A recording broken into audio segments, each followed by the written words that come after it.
എല്ലാവരും ഒന്നും പൈസയൊന്നും വാങ്ങിക്കുന്നില്ല. ഇവർ പറയുന്നത് ശരിയല്ല. അതുകൊണ്ട് ഞങ്ങളത് പറയുവാണെന്നൊക്കെയാണ് പറയുന്നത്. നമ്മളിതൊക്കെ ഞെട്ടിയിരുന്ന് കേൾക്കും. ഇത് പറഞ്ഞാലും പ്രേക്ഷകരെയോ റിവ്യൂവേഴ്സിനെയും പറയുന്നതിനോട് എനിക്ക് ഒരു യോജിപ്പില്ല. അത് ഞാൻ പറഞ്ഞത്, അതായത് 100 കോടി എന്ന് പറയുമ്പോൾ ഗ്രോസിനെ കുറിച്ചാണ് പറയുന്നത്. 100 കോടി ഷെയർ വരുന്നതിനെ കുറിച്ച് ആരും ഇവിടെ പറയുന്നത് ഞാൻ കേട്ടിട്ടില്ല. കാരണം ഇവര് ആർട്ടിസ്റ്റ് ആരാന്നൊന്ന് പറഞ്ഞാൽ മാത്രം മതി. ആരെന്ന് ഇവര് ആർട്ടിസ്റ്റ് എന്ന് പറയുന്നത് ആരാണ്?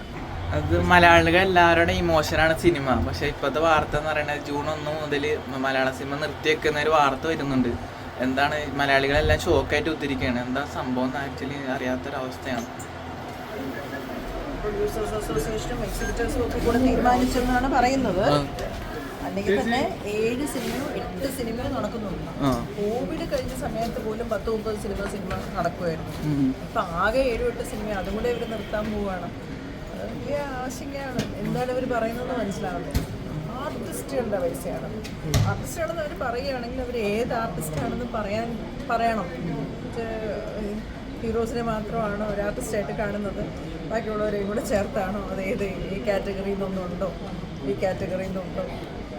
എല്ലാവരും ഒന്നും പൈസയൊന്നും വാങ്ങിക്കുന്നില്ല. ഇവർ പറയുന്നത് ശരിയല്ല. സാധാരണ മനുഷ്യരുണ്ട്, ഞങ്ങളെപ്പോലുള്ളവരൊന്നും ഒരു കണക്കാക്കുന്നില്ല എന്നുള്ളത് മനസ്സിലായി. പക്ഷെ എന്നാലും ഇവരാരെയാണ് ഉദ്ദേശിക്കുന്നത്? ആർട്ടിസ്റ്റുകൾക്കെല്ലാം പ്രൊഡക്ഷൻ ഹൗസ് ഉണ്ട്. അല്ല, ശരി, സാലറി വാല്യൂ ഉള്ള ആർട്ടിസ്റ്റുകൾക്ക് അതിനനുസരിച്ച് പ്രതിഫലം അവർ ചോദിക്കുന്നുണ്ടെന്ന് പറയുന്നുണ്ട്. ഓരോരുത്തരുടെ ചോയ്സ് അല്ലേ. അപ്പം നമ്മൾ ഒരു സിനിമ എടുക്കാൻ പോകുമ്പോൾ അവർക്ക് ഒരു കഥാപാത്രത്തിന് അവർക്ക് വേണമെന്ന് തോന്നുന്നതല്ലേ അവർ സമീപിക്കുന്നത്. അതെ, അതിന് സാലറി വാല്യൂ നോക്കി. ഞാൻ ഒരിക്കലും ഇത് ആക്ടേഴ്സിന്റെ മാത്രം കാരണം കൊണ്ടാണ് പൈസ കൂടുന്നതെന്ന് നമുക്ക് പറയാനൊക്കില്ല. പല കാരണം കൊണ്ട് സിനിമയിൽ പൈസ കൂടും. ചില ഡയറക്ടേഴ്സ് പറയുന്ന ബഡ്ജറ്റിന് അല്ലാതെ പോകുന്നത് നമ്മൾ കാണാറുണ്ട്. ഇപ്പൊ കഴിഞ്ഞ ദിവസം വന്നത് 8 കോടിക്ക് തീരേണ്ട പടം 28 കോടി വരെ. അതിന് ആക്ടേഴ്സ് ആണോ കാരണം? രാജേഷ് വിളിച്ചിട്ട് വല്ല കാര്യമുണ്ടോ? അങ്ങനെയല്ലല്ലോ. പിന്നെ മഴ കാരണം ഷെഡ്യൂള് മാറിപ്പോകുന്നത് കാരണം പല കാരണങ്ങളുണ്ട്. ഇപ്പൊ ചില സിനിമകൾക്ക് മഴ ഒരുപാട് ദിവസം നമ്മൾ വെയിറ്റ് ചെയ്യേണ്ടി വരും. പല കാരണങ്ങളില്ലേ. ഇതിന്റെ മറുവശം ചിന്തിക്കുകയാണെങ്കിൽ ഇപ്പോൾ സാറ്റലൈറ്റ് വാല്യൂ ഉള്ള സ്റ്റാർ തന്നെ ആവശ്യമില്ല. കാരണം എന്ന് പറഞ്ഞാൽ ഇപ്പോൾ വാഴ പോലത്തെ സിനിമ ഭയങ്കര ഗംഭീരമായിട്ടാണ്, രോമാഞ്ചം ഭയങ്കര ഹിറ്റാണ്. അങ്ങനെ ചെറിയ ചെറിയ പടങ്ങൾ വലിയ വലിയ ക്ലബിലേക്ക് കയറുന്നുണ്ട്. വലിയ ക്ലബില്ലെന്നാണല്ലോ അവർ പറയുന്നത്.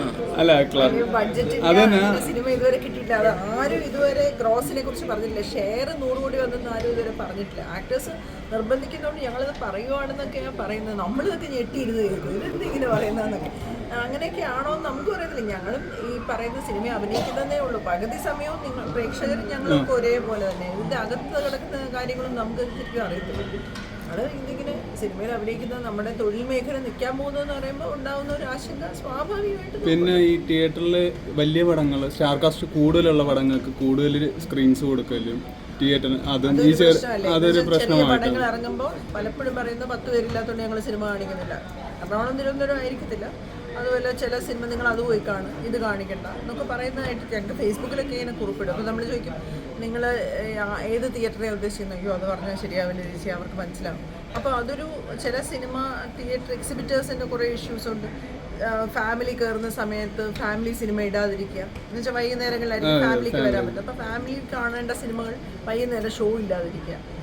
3 ദിവസം കഴിയുമ്പോൾ തന്നെ അത് കൊള്ളൂലാന്ന് അവർ തീരുമാനിക്കുക. പല കാര്യങ്ങളുണ്ട്. ചില സിനിമകൾ ഒരു ദിവസം തന്നെ ഓടിച്ചിട്ട് മാറ്റിയിട്ട് ഒരു ദിവസം 4-5 സിനിമകൾ അടുപ്പിച്ച് റിലീസ് ചെയ്യുന്നുണ്ടാണോ ഈ ഒരു പ്രശ്നം വരുന്നതെന്ന് തോന്നുന്നുണ്ടോ? അത് അങ്ങനെയൊക്കെയുള്ള ഡീറ്റെയിൽസ് പറയാനായിട്ട് ഇവിടെ സംഘടനകളുണ്ട്. പക്ഷെ എന്നാലും ഇത് ഇപ്പൊ പറയുന്ന ഒരു കാര്യം ഭയങ്കര അസ്വാഭാവികമായ ഒരു കാര്യമായിട്ടാണ് എനിക്ക് തോന്നുന്നത്. ഈ സമരം ഇത്ര ദിടീർന്ന് ഇങ്ങനെ ഒരു അനൗൺസ്മെന്റ് അത് ഇൻഡസ്ട്രിക്ക് ഗുണമാണോ എന്ന് അറിയത്തില്ല. ഒരു സമയത്ത് പറയുന്നു മലയാള സിനിമ ലോകോത്തര നിലവാരമാണെന്ന് പറയുന്നു. അതിൻ്റെ ഇടയ്ക്ക് പറയുന്നു മലയാള സിനിമ പ്രതിസന്ധിയിലാണെന്ന് പറയുന്നു. രണ്ടും തമ്മിൽ ഭയങ്കര വ്യത്യാസമുണ്ട്. പറയുന്ന കാര്യങ്ങൾ രണ്ടും ഒരു ചേർച്ചയില്ല. അതായത് സിനിമ മലയാളത്തിലിപ്പോൾ ഞങ്ങൾ പറയട്ടെ, ഇപ്പം വേറെ ലാംഗ്വേജിലൊക്കെ അഭിനയിക്കുന്ന ആൾക്കാർ നമ്മൾ പോകുമ്പോൾ ഏറ്റവും കൂടുതൽ ആൾക്കാർ ചർച്ച ചെയ്യുന്നത് മലയാള സിനിമയെ കുറിച്ചാണ്. കാരണം ബോളിവുഡിൽ തകർന്നടിഞ്ഞ് എവിടെയെങ്കിലും ഒന്നും ഇല്ലയെന്നാണ് അവിടെ ഉള്ളവർ പറയുന്നത്. കാരണം അവരുടെ ആൾക്കാരുടെ പൈസ ഭയങ്കര ഹൈ പ്രൈസ്ഡ് ആണ്. അവരൊന്നും ആക്ടേഴ്സിനെ കിട്ടുന്നില്ല, ടെക്നീഷ്യൻസിനെ കിട്ടുന്നില്ല. അവരെല്ലാം എവിടെയാണ്? ഇപ്പം ഞാൻ നാളെ അഭിനയിക്കാൻ പോകുന്ന ഒരു ബോംബെ എന്നുള്ളൊരു ടീമിൻ്റെ പടമാണ്. നമുക്ക് വേണമെങ്കിൽ ഹിന്ദി സിനിമയായിരുന്നു, പക്ഷെ അവർ മലയാളം ചൂസ് ചെയ്യുക ആക്ടേഴ്സിനെയും ടെക്നീഷ്യൻസിനെയും ഒക്കെ ഇവിടെയാണ് വയബിൾ എന്നുള്ളത് കൊണ്ട്. അപ്പോൾ അങ്ങനെ ഒരു വലിയ വിഭാഗം ഇന്ത്യയിൽ തന്നെ ലോകത്തിൽ തന്നെ മലയാള സിനിമയിലേക്ക് ഉറ്റുനോക്കുകയാണ് ഇവിടെ ഇറങ്ങിയിട്ടുള്ള സിനിമകൾ. ഇപ്പോൾ മഞ്ഞുമൽ ബോയ്സ് പോലൊരു സിനിമ അല്ലെങ്കിൽ ഈവൻ ചെറിയ സിനിമകൾ ഓടുന്നതിനെ കുറിച്ചും അവർ വളരെ ഇപ്പം പൊന്മാൻ എന്ന് പറയുന്ന സിനിമ എല്ലാ സിനിമയും ഇവർ കാണുന്നു. എല്ലാ സിനിമയും ഇപ്പം ഞങ്ങളുടെ സിനിമ മുറ എന്ന് പറയുന്ന സിനിമ കണ്ടിട്ടില്ലാത്തവർ കുറയും. വെളിയിലോട്ടൊക്കെ പോകുമ്പോൾ എല്ലാവരും അത് കാണുന്നുണ്ട്. ഒരുപാട് സിനിമകൾ ആൾക്കാർ കാണുന്നുണ്ട്. നമ്മുടെ ആർട്ടിസ്റ്റുകളെ അവർക്ക് വേണം. ഇപ്പോൾ എല്ലാ ആൾക്കാരെയും നമ്മുടെ ആർട്ടിസ്റ്റുകളെ കാസ്റ്റ് ചെയ്യാനായിട്ട് ഇൻട്രസ്റ്റ് ഉണ്ട്. ടെക്നീഷ്യൻസിനെ എല്ലാവരെയും ക്ഷണിക്കുന്നതായിട്ടാണ് പറയുന്നത്.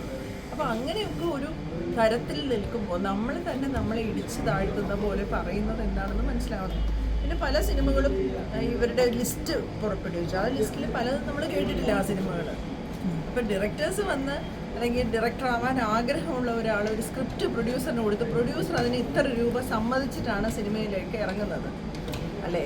അപ്പോൾ അതിന് ഡയറക്ടറിന് അത് ചെയ്തെടുക്കാനുള്ള മെറിറ്റ് ഉണ്ടോ, സ്ക്രിപ്റ്റിനുള്ള മെറിറ്റ് ഉണ്ടോ എന്ന് ആലോചിക്കാൻ ഉള്ള ബുദ്ധി പ്രൊഡ്യൂസറും കാണിക്കണം.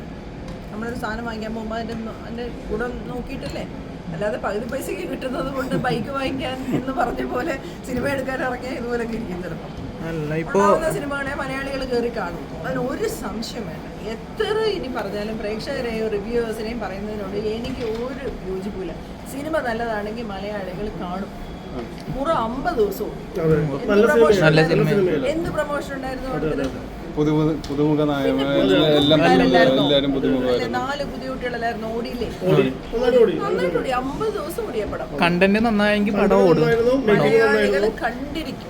എന്റെ പെർഫോമൻസ് ഇവിടെ ഞാൻ എല്ലാ വേഷവും ചെയ്ത് എല്ലാ സിനിമയിലും സംവിധായകന്റെ മെറിറ്റ്, ഡയറക്ടേഴ്സിന്റെ മെറിറ്റ്, ടെക്നീഷ്യൻസിന്റെ മെറിറ്റ് അല്ലേ?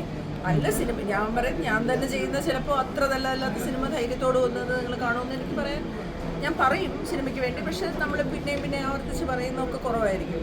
നമുക്ക് തന്നെ അറിയാം ഈ സിനിമ ആൾക്കാർ കാണുമോ ഇല്ലയോ സംശയമില്ല. പക്ഷെ നല്ല സിനിമയാണെങ്കിൽ നമ്മുടെ ആൾക്കാർ കാണും, അതൊരു സംശയം വേണ്ട. നമുക്ക് അത്ര ഒരു ഡിസേർണിങ് ഓഡിയൻസ്, അഭിമാനം എന്ന് പറഞ്ഞാണല്ലോ മേക്കേഴ്സിനെക്കാട്ടി കൂടുതൽ മലയാളി ഓഡിയൻസിനെ കുറിച്ച്. അവർ നല്ലതാണെങ്കിൽ അവർക്ക് ഏറ്റെടുക്കാൻ അറിയാം.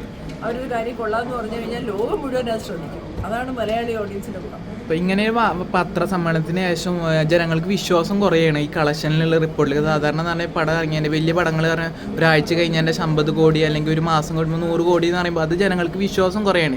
ഇവർ ഉദ്ദേശിക്കുന്ന വേൾഡ് വൈഡ് കളക്ഷൻ ആയിരിക്കും, പക്ഷേ പ്രൊഡ്യൂസർ പറയുന്നത് ചിലപ്പോൾ കേരളത്തിൽ നിന്നായിരിക്കും. പക്ഷേ വ്യക്തത പറയാത്ത രീതിയിൽ ജനങ്ങൾക്ക് വിശ്വാസം വളരെ രീതിയിൽ കുറയാണ്. ഇപ്പോൾ ഞാൻ റീസെൻ്റ് ആയിട്ട് പറഞ്ഞാൽ നമ്മൾ ARMൻ്റെ സക്സസ് സെലിബ്രേഷൻ ആഘോഷിച്ചു 100 കോടി ചേച്ചി വന്നതായിരുന്നു.